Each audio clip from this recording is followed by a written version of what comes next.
In some future world where there's nothing but robots and AI programs doing the work, if people are rewarded properly for their contributions, everybody should be doing very well in that world. That guy's name is Jaron Lanier. He's a founding father of virtual reality.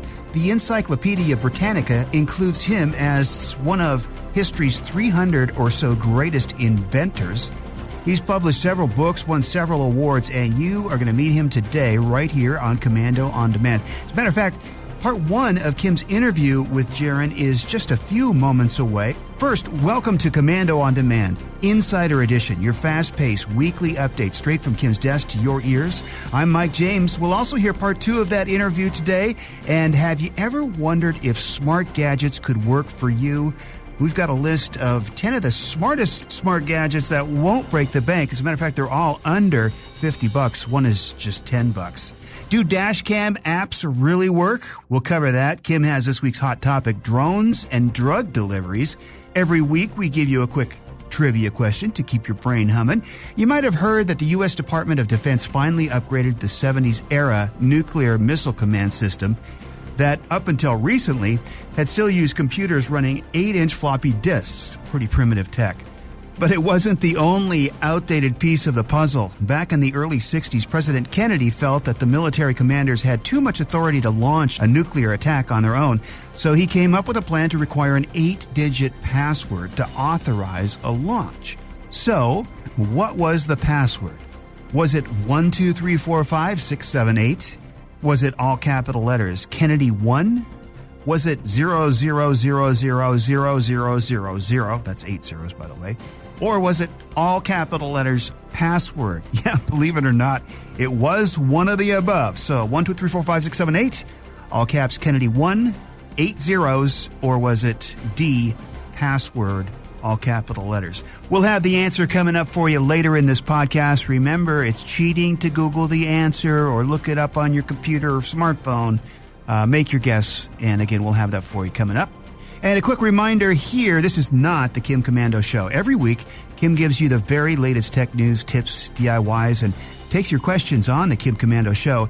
And there is just one place to get the Komando Show podcast, and that's through the Komando community at getkim.com. Now, a little note, also a side note to the side note, is the next podcast on Komando On Demand, we are going to give you a little taste of what that's like. So we're going to give you a full hour of the Kim Komando Show on the next Komando On Demand. Make sure you're subscribed so you get that. And you can also get more information over at getkim.com. Again, that's getkim.com. Okay, our special guest is just moments away. His name is Jaron Lanier, and that's next on Komando On Demand Insider Edition.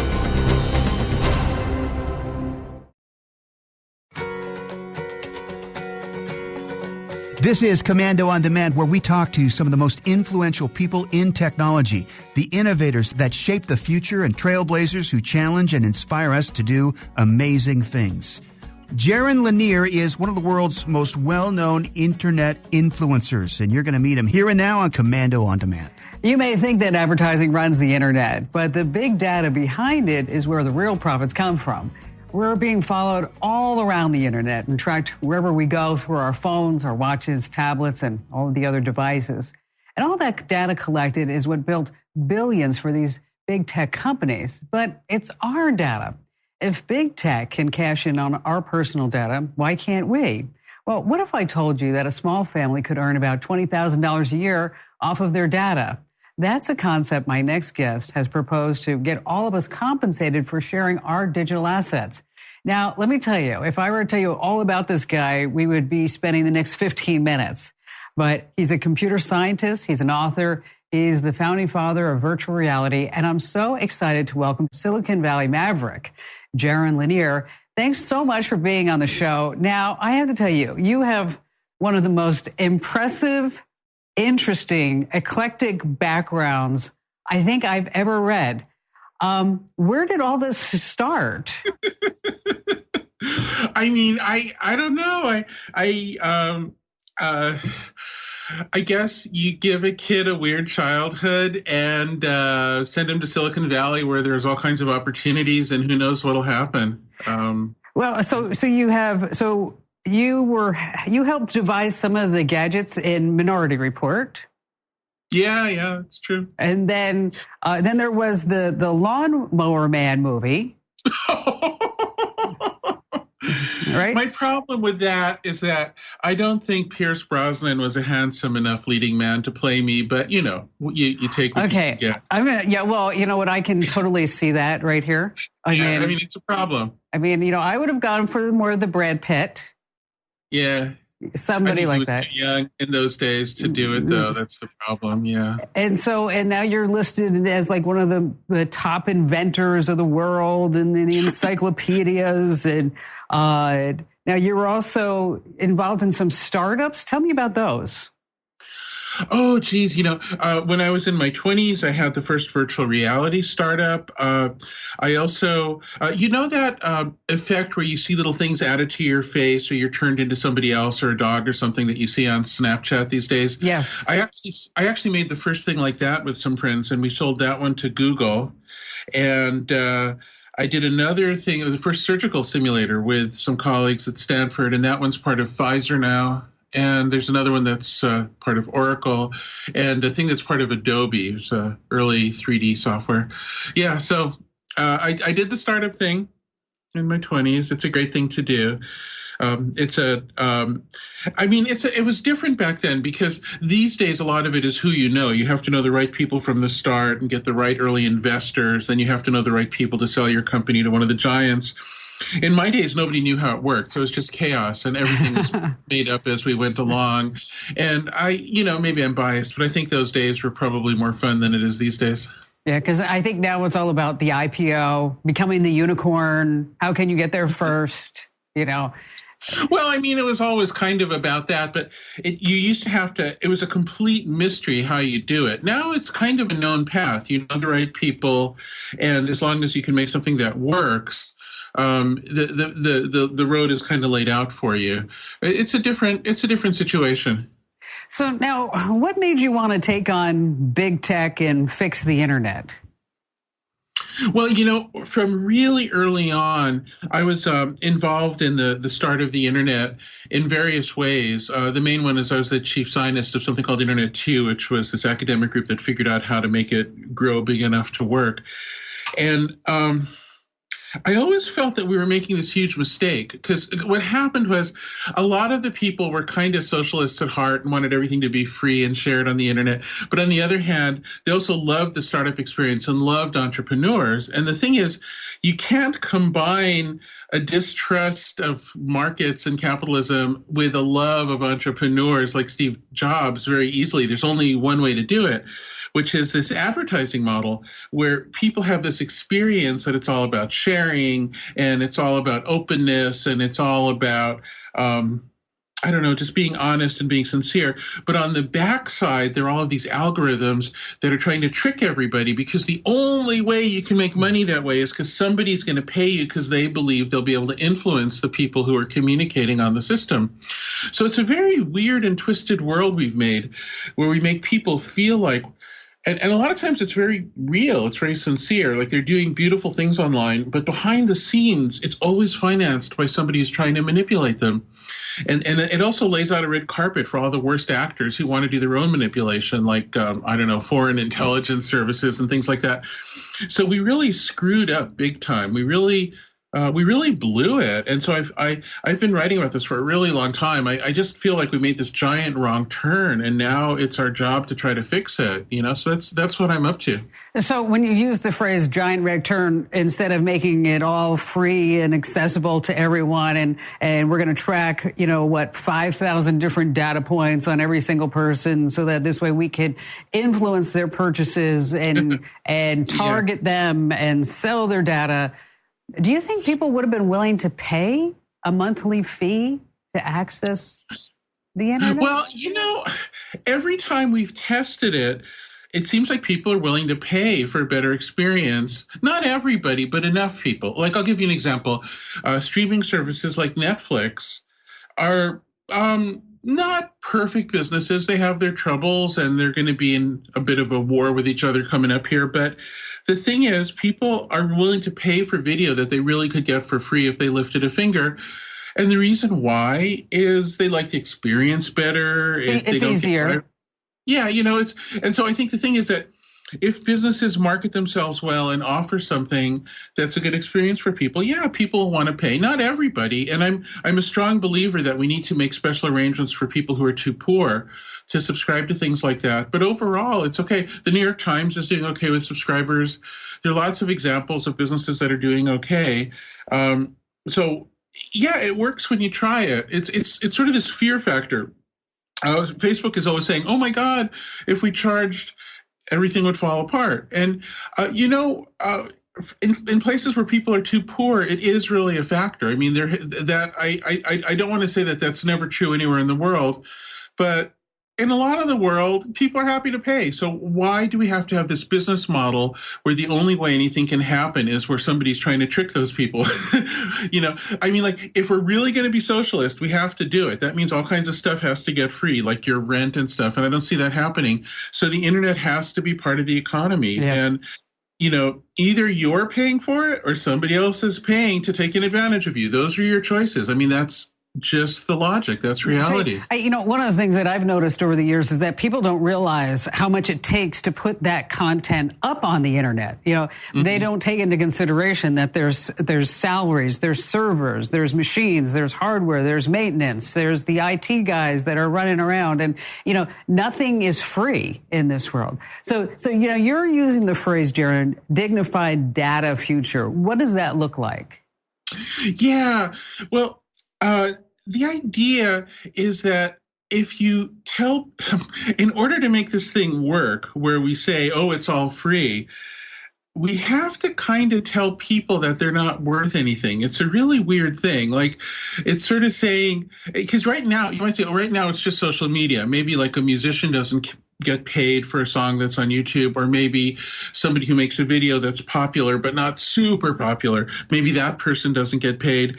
But the problem is the robots are coming, and the robots are entirely made of human data. So, like, for instance, just to give you a crazy example, let's say someday a lot of gardeners don't have work anymore because there's robots that cut the bushes, but the way they cut the bushes will still come from humans. And if there's some kind of an organization of human gardeners who's creating the designs for bushes that the robots carry out, those people could still get paid. I know this might sound kind of like science fiction, but the thing is, if you're telling people that as soon as it turns into data, then it's not worth anything, then what you're telling people is in the really high-tech future, you're never going to be worth anything, because when the robots come, it means no jobs. But that would be really stupid. What should happen is data that comes from you should be paid, and that way in the future, when there are more robots, there'll be more jobs for people who make the data. It's a total solution to the future. It creates a future of dignity, and the reason it's dignified is people are rewarded for their creativity, for their originality, for their specialization. They're rewarded for making the world turn no matter how high-tech things get. And that's what I call dignity. It's acknowledging that it always comes from people. If we pretend it doesn't come from people, if we pretend that it only comes from tech companies and the people didn't matter, then we enter into this really dark world where people don't feel dignified, and that's a world that won't last. That's a world that'll be unstable. That's like the dark science fiction world that we really need to avoid. Part 2 of Kim's conversation with Jaron Lanier is coming up on Komando On Demand. And next, if you've ever wondered if smart devices are right for you, we've got a list of 10 smart devices that you can get for under $50. As a matter of fact, one of these devices is only $10. All right, so insurance fraud is so bad in Russia that most people, their drivers, they have dash cams on board. So you might be wondering, I can buy a standalone dash cam, but how do the apps really work? Because the apps promise that you can turn your phone to a full-featured car video recorder just a fraction of the cost of a standalone device. You got names like Smart Dash Cam and Cam on Road. It uses your phone's camera, but I have to tell you, the apps just don't have the features of a real dash cam. Nexar comes close. It's paired with a camera that they're going to send you, and they automatically record drives, videos, and events, hard brakes, accidents. They're saved to your phone, actually backed up to your private Nexar account. But if you really want a dash cam, the app is not really going to cut it. You need to buy a device made just for it. You want one with a dual lens camera, a G sensor, night vision, and of course an ultra wide viewing angle. We've got more information and some pics that I like over at Komando.com. So if you want more information about that, just search the box for dash cams. Can't get enough of Kim's tips, tricks, and tech news? Watch Season 3 of The Kim Komando Show on Bloomberg TV, Saturdays at 3 p.m. Eastern, or catch the latest episode at komando.com/TV.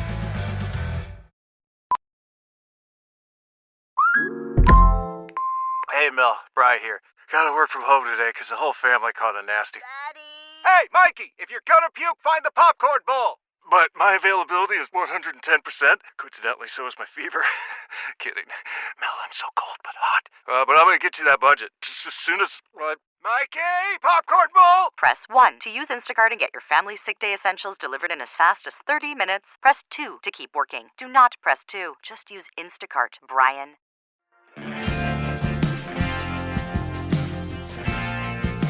It's Komando On Demand, and of course, smart homes are all the rage. Everybody's talking about smart homes and smart this and smart gadgets.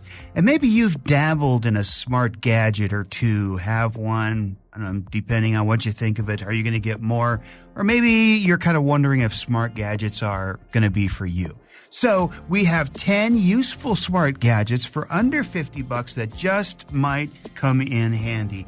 And we're going to start with a smart light bulb, because I do have smart light bulbs in my home and I use them every day. They come in so handy if you wake up in the middle of the night and you don't have to fumble around for a light switch, or, if you're going to bed, you can turn off the light in the kitchen as you're just about in the bedroom. It's kind of cool. One of the easiest ways to get into the smart gadget game is with smart bulbs, such as the Casa Smart Wi-Fi LED light bulb. It's by TP-Link. Now, don't worry, because later on in this podcast, I'm going to tell you exactly how you can take a look at these products and, if you're interested, even buy them. But anyway, the TP-Link can be controlled from anywhere with your smartphone by using the Casa app, and be controlled by your voice with Alexa if you have an Echo or a device that has the digital assistant. Bulbs can be plenty bright, too, with 600 lumens, but offer a dimmable white light. They can also be set up to turn on and off on a schedule, thereby making your life much easier, as I say, if you get home in the middle of the night or whatever it's going to be. That, again, is the Casa Smart Light.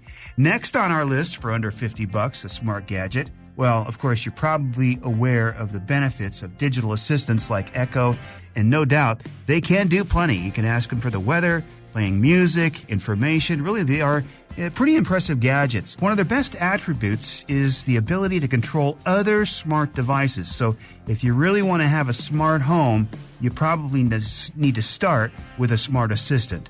Now, some are more expensive than others, offering features like video screens and other things, but if you're shopping with a budget for under $50, the Echo Dot is the way to go. Of course, Black Friday's coming up. Don't forget, Amazon, that'll probably be half the price that they are now. Second generation model comes in black or white, and it can do practically everything. Along with the aforementioned things like weather, music, information, Alexa, the assistant, will also help run your smart home. Talk about the smart lights I was just talking about. Alexa can learn more than 50,000 skills with the assistant, continually getting smarter. One of my favorite things about Alexa is keeping a grocery list. So I just tell Alexa to put something on the grocery list, then when I'm at the store, I open the app, and it does make things very convenient. All right, next on our list, you've heard of smart devices, sure, and at times maybe even roll your eyes at what kind of tech has earned the smart device label. But have you ever realized your outlets could be smarter? The eFun mini smart outlets require no hub at all and work directly with Alexa or Google Assistant for voice control, which is very unique. Whatever appliance you plug into it, you can control it with the sound of your voice. These outlets come with overload protection and are made of fireproof material. They can also be controlled from anywhere by using an app, so if you're on vacation and want to dim or light up the lights in your living room, certainly can do that. And you can also offer device sharing functionality so multiple people can control them. If you've got kids, they can fight over them. All kinds of fun at home on a Saturday night. And when it comes to home security, it helps to know what's going on at your home at all times. For that, a security camera is necessary, of course, but some can be pretty expensive. Not the Yi Dome camera. It provides everything you want with 720p high-definition video and a 112-degree wide-angle advanced glass lens. Yeah, listen to this. It's combined with a 345-degree horizontal and 150-degree vertical rotation range. It also records, and the camera has advanced infrared night vision and can track subjects all over the room, no matter how much light is in it. Perhaps best of all, it can be monitored with your phone while sending you alerts in real time. It's controlled with the Yi app, which is user-friendly and intuitive in customizing your alerts, bookmarks, camera sharing, and more. This camera will also upload its video to the cloud with 7 days of free storage, so you don't need to worry about an SD card. All you need is a reliable Wi-Fi connection, and with this camera, your home will be monitored in a smart way. All right, we all probably have some dimmers on some walls at our house, but of course they're not smart, and the bulbs aren't smart, even though they could be. You could connect them to a smart dimmer, which would control them without you needing to get off the couch. The Levitron Decra Smart Wi-Fi Dimmer requires no hub, and it does work with Alexa, Google Assistant, or a Nest device, as long as you have a Wi-Fi network. It's going to let you schedule your lights to turn on and off whenever you want, including sunrise and sunset, and then easily create fun lighting scenarios. The dimmer can control up to 20 residences, 99 smart devices, 50 rooms, 50 scenes, 50 activities, and 50 schedules per account. It can also adjust fade rates, LED activity, preset brightness levels, and more. Well, you can imagine how you can customize this for your home. Better yet, your preset schedules live inside each device, and so your schedules run even if you're not connected to that Wi-Fi. A smart oil diffuser is our next gadget. I think this would be a pretty cool gift. For many, there's nothing like the feeling of aromatherapy. Using essential oils, some gadgets can diffuse them and permeate the air with warmth. It just makes you feel good. The Renpho 300 wood grain ultrasonic aromatherapy diffuser will get the job done well, and it can be controlled with an app on your smartphone or with your Amazon Echo or Google Home. It can act as a diffuser. Just put several drops of oil into the water in order to fill the room with a lovely fragrance. Without the oil, it will act as a humidifier, adding extra moisture into the room. And the diffuser can work for 6 to 8 hours with a water tank capacity of about 300 milliliters. It also has a wireless auto-off function, which will turn it off automatically when the water runs out. Nice thinking. Again, in a few moments, I'm going to show you how you can go and look at these products, and if you're interested in buying, learn more about them. Well, everybody buys eggs, and everybody forgets once in a while how old those eggs are. They've been sitting in the refrigerator forever. How do you tell? Other than, if you guess you could put them in water and see if they float. But we've got a gadget for you that'll test to see if your eggs are still okay. It's the Quirky Egg Minder. Never have to worry about checking your eggs again. It syncs with your smartphone to tell you how many eggs are left as well as when they're going to go bad. The Egg Minder has in-tray LED lights that will indicate which egg is your oldest, in which case you could potentially serve it to somebody that you're not particularly happy about in your family that morning. Scrambled eggs, special delivery, or not. Just saying. And you can have it set to send you push notifications when you're running low on good eggs. Best of all, the Egg Minder Wink app enabled smart egg tray is only about $10 on Amazon. And if you want to make your room look cool, a Wi-Fi light strip could be for you. It can be controlled via a smart home device like a Google Home or Amazon Echo, as well as your smartphone, and offers a timer mode. You can also set the lights based on the rhythm of music in your smartphone. The strip of lights can be turned on and off, yes, but also dimmed or brightened. With 16 million colors to choose from, the possibilities are endless, and they are a great addition to any room or backyard party. And again, not very expensive, under $50. You may not be familiar with the brand, but in terms of features, the Wise Cam provides pretty much everything you could want. It films in 1080p HD and is great for your front door, kids' room, or anywhere else you may want to put it as long as it's inside. The Wyze Cam works with Alexa, and it has night vision that works up to 30 feet. It connects to 2.4 gigahertz Wi-Fi networks and features a motion tagging technology that detects and outlines motion in both live stream and playback video modes. Motion and sound detection also comes with free rolling 14-day cloud storage, and through the Wyze app, which works with iOS and Android, you can manage and share multiple cameras. Finally on our list today is most of us have power strips in our homes, as they are an efficient way of plugging in multiple devices when outlets are scarce. Some act as surge protectors as well, though the best tend to be pretty pricey. This one is not, and it does more than most power strips can even dream about doing. It works with Amazon Alexa, Google Home, and IFTTT, allowing you to take further control over appliances that are plugged into it. It also has USB ports, which will allow you to keep your devices charged, and has surge protection, overload protection, fire resistance, and over 5,000 times plug resistance. The strip can support 110 and 240 volt with a 10A maximum load, and can have timers set to power electronics on it or off as needed. Again, that's the surge protector. All right, at the beginning, I told you I would tell you where you can go to learn more about all these products, and if you'd like, even buy them. You just go to komando.com. That's KOMANDO.com. In the upper right-hand side of our brand new website, by the way, is a little search box. Type in there the 10 useful smart gadgets under $50. You're going to see this article along with pictures and links to each of the products.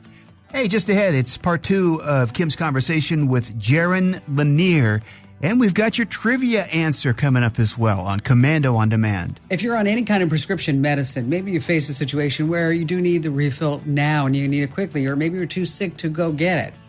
Well, if you live in a certain part of the country, Costco and Instacart are testing prescription deliveries in homes and offices. Deliveries could take as little as an hour. And in case you're wondering about the security of your prescription, here's the deal, is that it's being done by delivery drones, and the drone couriers also have to pass HIPAA certification training before they're allowed to make drone deliveries of your prescriptions. And then when your prescription medicine shows up at your doorstep, you have to show ID once it's made. As far as the service itself, Costco is going to charge a small fee for members, depending upon how fast that you need the prescription. Instacart, remember, they live on tips, so you want to make sure you give them that. Right now, it's testing only in parts of Washington State and California, but they're not the only ones. In just the last few days, UPS says they were the first to fly prescription medicine directly from a CVS pharmacy to someone's home in North Carolina. And don't forget about Wing and Amazon. They're still trying to figure out how to get theirs off the ground as well. Want tech DIY videos from people you trust? Go on over to the Kim Komando YouTube channel and you'll see why Kim's America's top digital expert. Be sure to subscribe so you don't miss a video. Just go to youtube.com/Kim Komando Show. It's Komando On Demand and our special conversation with Jaron Lanier. Jaron is an expert on the internet and an entrepreneur. Where we left off, Jaron was talking about where we are now with the internet and moving it into the future. Here's Kim. So, I mean, you're just going from left to right here. I mean, from how we're operating today to where we would get in the future. Mm-hmm. So how do we start with just baby steps? Yeah, well, one kind of baby step is services that people are willing to pay for, like your streaming video services, like your Netflix. But another one is where people get paid more. So, like, for instance, on some of the sites right now, like YouTube, some people get paid, but the people who run YouTube can't quite let it be a real market. It's not a free market. They're like communist central planners who have to decide which are the ones who are worth getting compensation. And as long as there's that kind of intervention, it can't be a real market. It can't grow. It can't foster creativity. And so part of it is getting these corporations to actually embrace capitalism fully. One thing you'll notice, I'm drawing ideas from both the left and the right. I think they both have a lot to offer. This is not ideologically on one side or the other, which really confuses people, right? Yeah. Well, you know what? I got that though. I think you've expressed that pretty well from the very beginning. That, I don't see this as left or right. It's kind of like we're going to come down this middle path. And we're going to try to devise a system so that this way you're not going to be freaked out by the artificial intelligence and the algorithms, and everybody's going to be taking over your jobs, right? And then, but we also have these big companies that are tracking every single thing that we do. So how do you get the big companies to actually pay for what they're doing? They've never paid anything. Yeah, there's only one way to get a company to change what it does, which is to prove to it that it can do better for its shareholders by doing something else. Okay, so right now, my friends and colleagues at Google and Facebook believe that this spy manipulate model is the way they can make the most money for their shareholders, but they're wrong. They're wrong because they haven't really investigated the alternative. If what they do is they pay for data, they get better data, so their stuff works better, then they can make better services they can charge more for, and they can become a normal company that sells goods and services instead of manipulation. A really easy example of this is right now, when they automatically translate between languages, like between English and Spanish, they have to steal all of these phrases to keep up with the news and memes and everything every single day. But wouldn't it be better just to be able to go to the people who are the translators and say, hey, instead of being thrown out of work by our giant electronic brain, we can tell you the phrases we need. We can motivate you to do better and better translations because you'll be in a competitive marketplace. And then our service gets better and it gets so good we can start charging for it. In other words, this whole thing of free kind of stays at a mediocre level. That's okay, but not great. But if you start to just give people a little bit of visibility and an ability to improve themselves because they're making some money, a little bit of say in the system, you start to make things better. And then I think they would actually make more money. Right now, they can only make money indirectly from people who are placing ads because somebody is there using the translator. If you could actually make the translator good enough, you can charge for it, there's more money there. So this is actually really good for Google and Facebook. I actually think they're undervalued right now. So this is not anti-corporate, this is pro-corporate. I just think that they have a stupid business plan. They need to get a better business plan. So, I read that a small family could make like $20,000 a year off of their data. How do you come up with a number like that?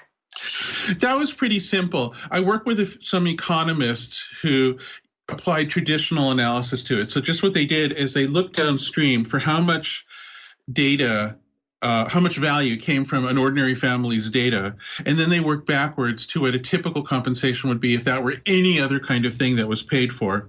And the way you figure this out is if the family knew what the data was going to be used for and could improve it a bit, would that also make the people down the line be able to make some money and improve their value? And the figure they came up with in the current circumstance is around $20,000 a family. I think, though, that that's low for the future for the very simple reason that right now, when we think of data that people create involuntarily that's used to manipulate those people. And that's worth about that much. If you add up all the ways that people are talked into buying one thing instead of another thing in a whole year, that's about how much value has been added by their own data. But if we can start to transition into a world in which people know that their data is valuable and understand that they're giving data to AI programs and robots, and if they can start to specialize and get better and better, we think the economy will expand and that average number is going to start to go up. And then eventually it'll go up by a lot. And in some future world where there's nothing but robots and AI programs doing the work, if people are rewarded properly for their contributions, everybody should be doing very well in that world. And so we should see that number rise quite a bit. But the current calculations came to about $20,000. And so when you start talking about this data dignified, and you just mentioned, a global economy, you're talking like profound changes. I mean, this is a fundamental shift is what you're talking about. Sort of. This whole thing with the internet to me is just this stupid thing we tried yesterday that didn't come out quite right. So, I understand how it might sound like a big deal, especially if you grew up with the internet as it is. But in the grand scheme of things, it's just trying to fix something that didn't come out very well the first time. So, I mean, when we did the internet, we knew it was going to be a big deal. I mean, everybody could tell it would transform the world about as much as it has. It's just that there were all these crazy kind of utopian ideas that it would automatically make democracy better. It would automatically make people trust and like each other better. It would automatically do all these good things. And it hasn't done those things. It's divided people. It's made everybody kind of cranky and paranoid. It's made the whole world kind of cranky and paranoid in this way. It's made it harder for us to perceive reality and react to real problems, especially in any kind of unified way. It's kind of done exactly the opposite of what it was supposed to do. So when you try an experiment and it doesn't work, you have to try another experiment. That's your responsibility as an engineer. And so any of our viewers, listeners, if they want to learn more, how can they do that? There's a few different ways they can do it. I'm a terrible self-promoter, but I've written books about it, so they can go buy one of the books. There's one called 10 Arguments for Deleting Your Social Media Accounts right now. I have a feeling not too many of your viewers are going to do that, but you can still read the book. It's got a lot of stuff in it. There's another one called Who Owns the Future that's about these topics. That's a little older. There's an organization of people trying to get together who are interested in this, of all kinds of different companies, startups, nonprofits, that's called Radical Exchange, with just a single X instead of an EX in the middle. And they have conferences. Those are some of the ways. One of the interesting things is that these ideas have gotten the attention of regulators and politicians, and so there's now legislation all over the world that people are trying to figure out that would be in line with doing the experiments I'm talking about. So expect to see some things coming up, some things in Europe, some things in different parts of the U.S. and Canada. And let me tell you, I think the first passes won't be quite right. I think this is going to have to be experimental, and we all have to sort of work on it and be honest and keep on playing with this until we get a formula that really is decent for humanity. Well, and it is going to be a radical change, Jaron. Thank you so much for joining us. We'll post some links over at Komando.com. You know, I've often thought myself that we should have some type of way to get compensated for our data, because after all, it's my data. It's not their data. And if you're looking for a social platform that doesn't sell your data, well, look no further than My Komando Community. It's advertising free. I'm never going to track you. You get exclusive behind-the-scenes access to my show. You can make friends. You can join a group. You can post your tech questions 24/7 and learn more by heading over to komando.com/community and do it now while you're thinking about it. All right, it's time for the answer to today's Komando On Demand Insider Trivia question. You might have heard that the U.S. Department of Defense finally upgraded the 70s-era nuclear missile command systems that up until recently had been using computers running 8-inch floppy disks. Pretty primitive tech, but it wasn't the only outdated piece of the puzzle. Back in the early 60s, President Kennedy felt that military commanders had too much authority to launch a nuclear attack on their own. So he came up with a plan to require an 8-digit password to authorize a launch. What was the password? Was it A, 12345 B, all capital letters, Kennedy 1, C, 8 zeros, or D, all capital letters, password? Hard to believe, but the answer is C. 00000000. Yeah, 8 zeros. Apparently, Air Force officers weren't too keen on adding an extra step to something basic like, launching a nuclear missile. So they came up with a password you didn't really have to think about too much. To this day, the Air Force says they never used such a simple password, but a former Air Force nuclear launch officer named Bruce Blair, who worked in a control center in the 70s, said that they most certainly did once use 8 zeros as the password. Hey, thanks so much for listening to Komando On Demand. We hope you enjoyed it. Don't forget to subscribe if you haven't already, and you'll get these downloaded to your device every single week.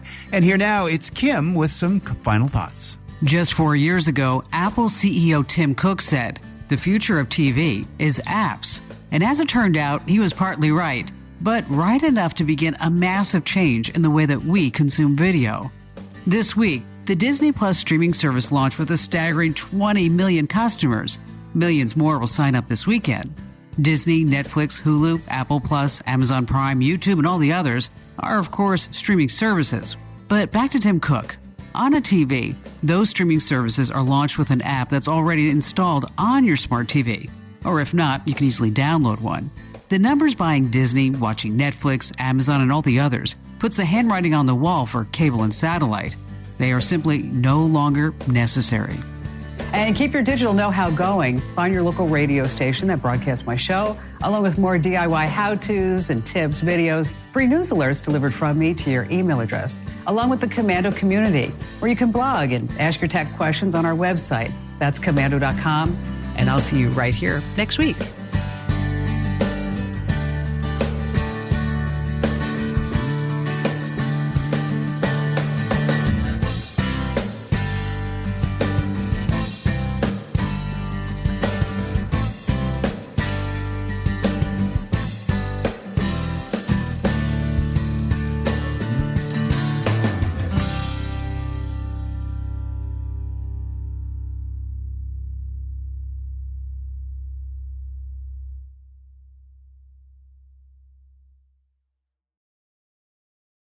Shopify helps businesses break sales records over the holidays with the world's best converting checkout. Let's hear that one more time. The world's best converting checkout.